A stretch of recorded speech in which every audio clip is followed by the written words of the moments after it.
Based on the thrilling and inspirational life of an iconic American freedom fighter, Harriet tells the extraordinary tale of Harriet Tubman's escape from slavery and transformation into one of America's greatest heroes.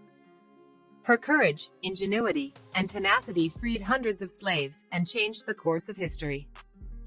From her escape from slavery through the dangerous missions she led to liberate hundreds of slaves through the Underground Railroad, the story of heroic abolitionist Harriet Tubman is told.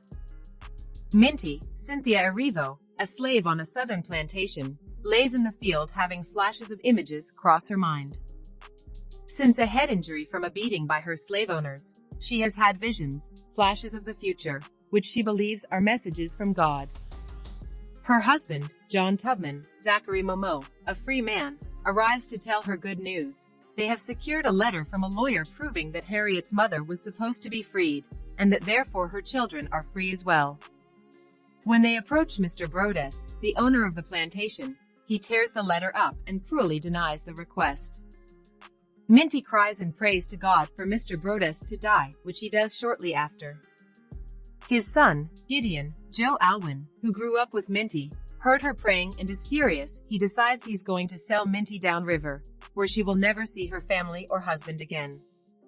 She decides to flee to the north, and John insists on going with her. Knowing if he is caught aiding her he will lose his freedom, Harriet leaves without him, managing only a silent goodbye to her mother, Rit, Vanessa Bell Calloway, from a distance. She goes to her father, Ben Clark Peters, who directs her to the beginning of the Underground Railroad. Partway into the journey, she is caught by Gideon and his men on a bridge. He tells her he won't sell her anymore, but she tells him she'd rather live free or die, and jumps off the bridge into the river. The men believe she died, but she survives and travels all the way to the north on a very dangerous journey all by herself. Once she arrives, she meets with William Still, Leslie Odom Jr., of the Pennsylvania Anti-Slavery Society, who helps organize the Underground Railroad. He helps Minty get settled in her life as a free woman, and has her pick out a new name, Harriet, her mother's middle name, and Tubman, her husband's last name. He introduces her to Marie Buchanan, Janelle Monáe, who owns and runs a living space for the freed. Marie grows fond of Harriet and the two form a friendship. 1 year later, Harriet has sent word to her husband and family that she's alive, but has not heard anything back.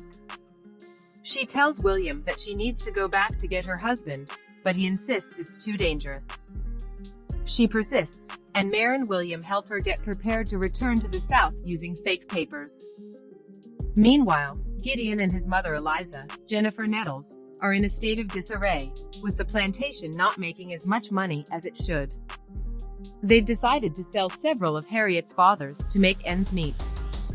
When Harriet finally makes it to John, he tells her that when he thought she was dead he remarried, and is now expecting a child with his new wife.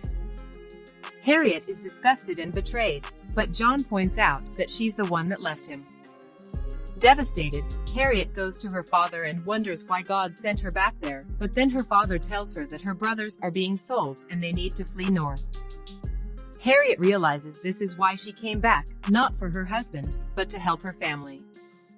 Harriet decides to lead her brothers and some others back through the Underground Railroad.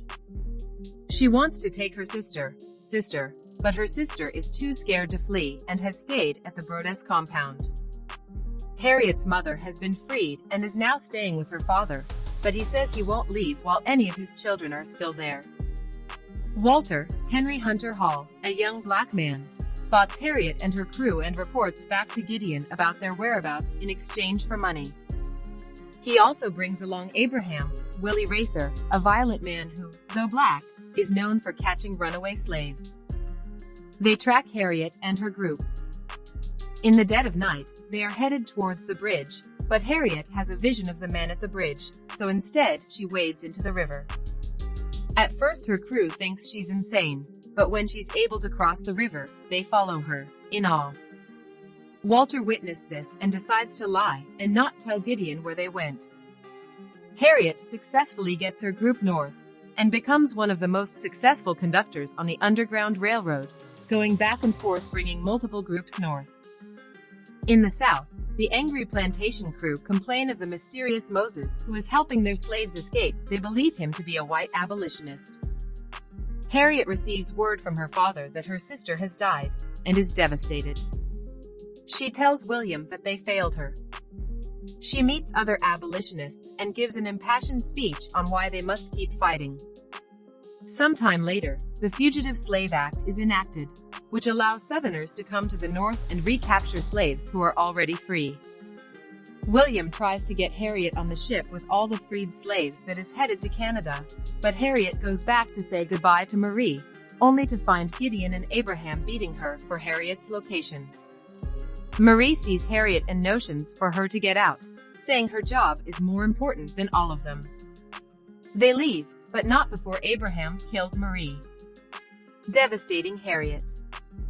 Harriet is living in Canada when she has a vision of her father in danger. She decides to once again go back to the South. She finds her father and tells him that he is about to be arrested for assisting slaves escaping, so he and Rit, who is shocked to see Harriet alive and well, decide to go. First, Harriet decides she must rescue her deceased sister's daughter, who is still living in the Brodes house.